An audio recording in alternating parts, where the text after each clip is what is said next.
Good morning to all of you. We're delighted to have you here today in this historic Gold Room on this very important and special occasion. And you'll note how special it is by the folks that are here today. On behalf of the Honorable Gary R. Herbert, Governor of the State of Utah, we welcome you. And I would like to recognize the presence of Governor Herbert, Lieutenant Governor Spencer Cox, Mr. Gary Harder, the Director of Veterans and Military Affairs, Representative Justin Fossen, who had a great deal to do with putting this ceremony together. And also we want to mention Leland Slaughter, Military Survivor Outreach, and also other distinguished guests. We're grateful that you could be here with us today. Most importantly, though, we want to welcome the family members of our fallen veterans. We're very, very grateful for you, and believe me when I say that we share in your sorrow and your grief as one who has lost an 18-year-old son in tragic circumstances. I can tell you that I understand the grief, I understand the despair, I understand the pain that you must feel. But today is a day of joy as we reflect on them and the goodness that they brought into our lives. And so we'd like to more glory in their lives than think about their loss. It's my honor now, if I could, to introduce the Governor of the great state of Utah, who has some remarks, Gary R. Herbert. Thank you.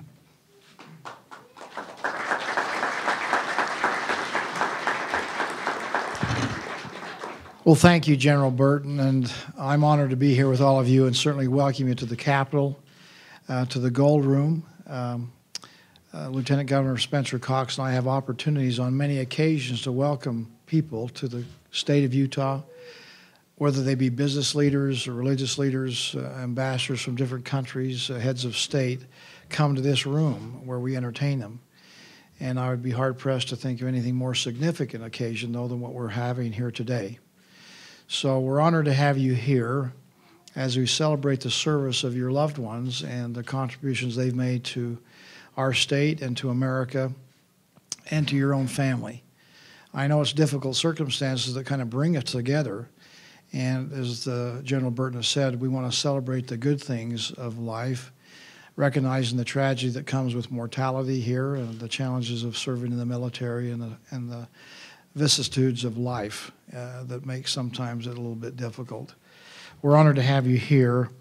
And again, as somebody who served in the military myself, 6 years in the Utah Army National Guard, I have at least some sense for what it is to wear the uniform and serve our country. And I certainly honor those who have put in the time and served their country in the military. Our men and women have done just a great job in representing us as a country and defending our Constitution and our way of life.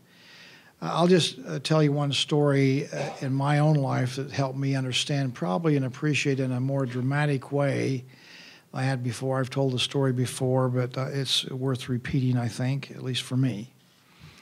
I had an opportunity here not too long ago to go to the Middle East and support our troops there. And, wearing body armor in 120, 125-degree heat, having, personnel carriers takes around with armored machine gun turrets and our Black Hawk helicopters, knew I was not in Utah anymore. It was a combat zone. And to see the courage, the patriotism of our young men and women in uniform and those who served with them was an inspiring time for me. Their dedication to country and to their families was inspiring to me. In very difficult circumstances, you can appreciate. Most of you probably know about that more than I do.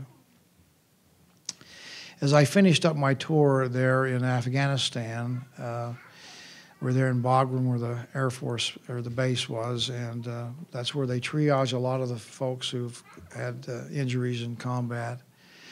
And many of them are sent to a place called Longstuhl in Germany. And it just so happened that my transport home took me to Longstuhl, Germany, so I actually followed some of those that are in treatment to be rehabbed and treated in Longstool. And Longstool is an old World War II hospital. It's large and it's very lengthy. It's kind of an old style hospital. We probably wouldn't build it that way today, but long hallways, many miles of hallways, in fact. But while I was there, I had the opportunity to go into room to room and meet people and say hi and thanks for your service, and soldiers that were there being treated and getting medical help.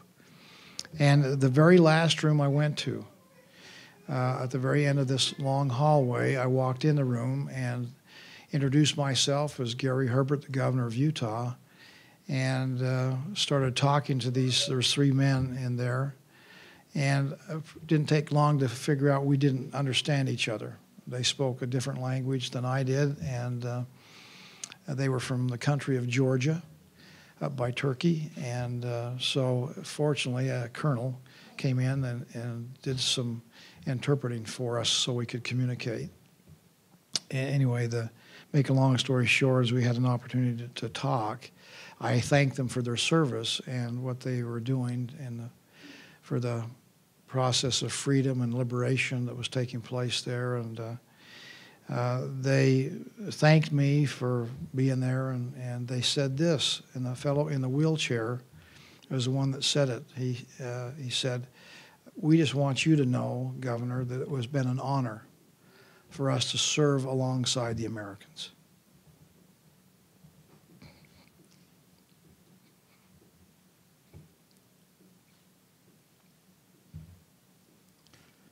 I'm old enough to remember when the country of Georgia was part of the Soviet Union. And the Cold War, the evil empire, they were part of the enemy. Still, we have challenges with Russia. But to see some young men who've said to me, it was an honor to serve alongside the Americans.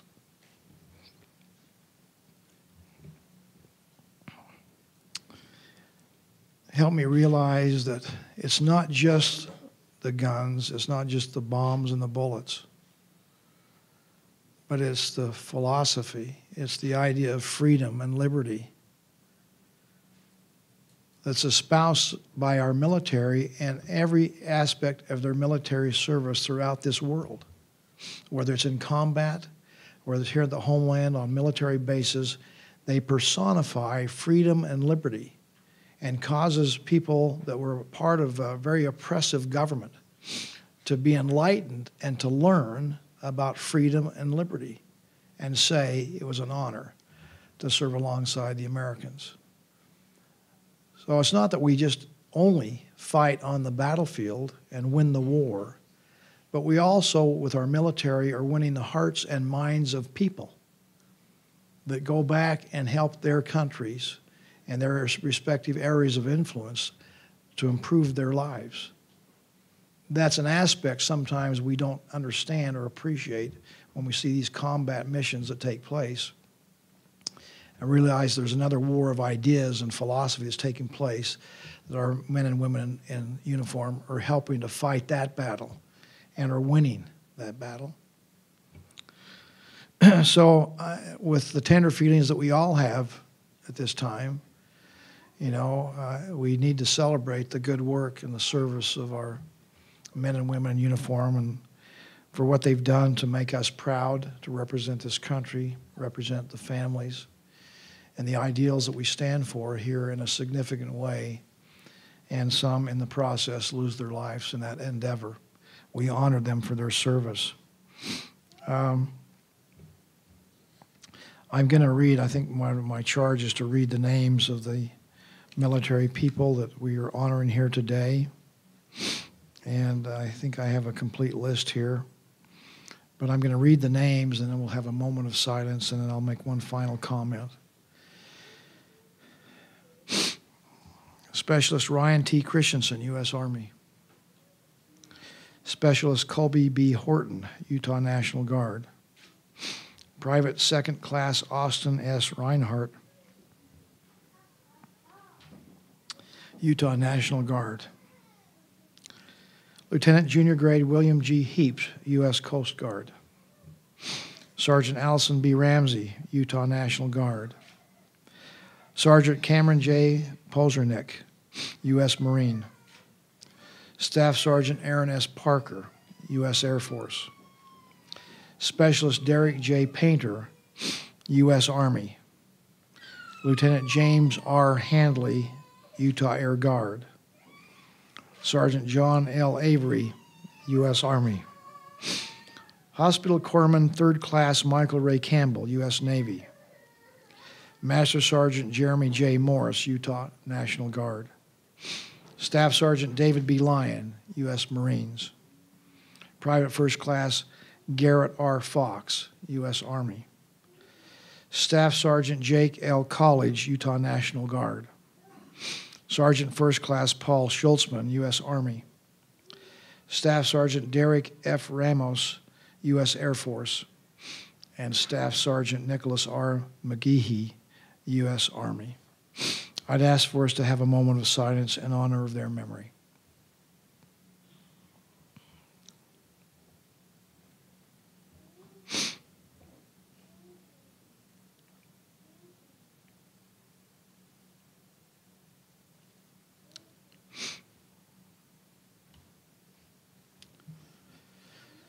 Thank you. I'm the governor of the greatest state in America. It's great because we have great people that make it great. People like yourselves and others, your neighbors, your friends. One of the things we do in Utah is we work together, we collaborate together, we celebrate together, we mourn together. And we lean on each other for strength and comfort. That's what this is about today, and we hope we bring some comfort and peace and hope as we work together in the memory of your lost loved ones. I'll just close by giving you a quote from Abraham Lincoln, who says it as well as anybody has ever said it, in sending a letter to a mother and family who had lost a loved one in the Civil War. I pray that our Heavenly Father may assuage the anguish of your bereavement and leave you only the cherished memory of the loved and lost and the solemn pride that must be yours to have laid so costly a sacrifice upon the altar of freedom.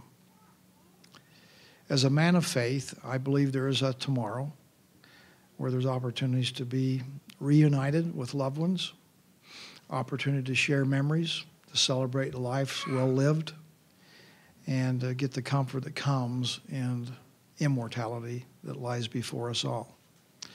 I offer my hope in that regard and my prayer for peace to your souls as you have the loss of a loved one that you miss dearly, but can rejoice in a future day where the opportunity of reuniting is going to be yours. So we're honored to have you here. God bless your families and the memories of your lost loved ones. And we're honored to have you here in the Gold Room and here at the Capitol. Please make yourself feel at home and welcome. Thank you.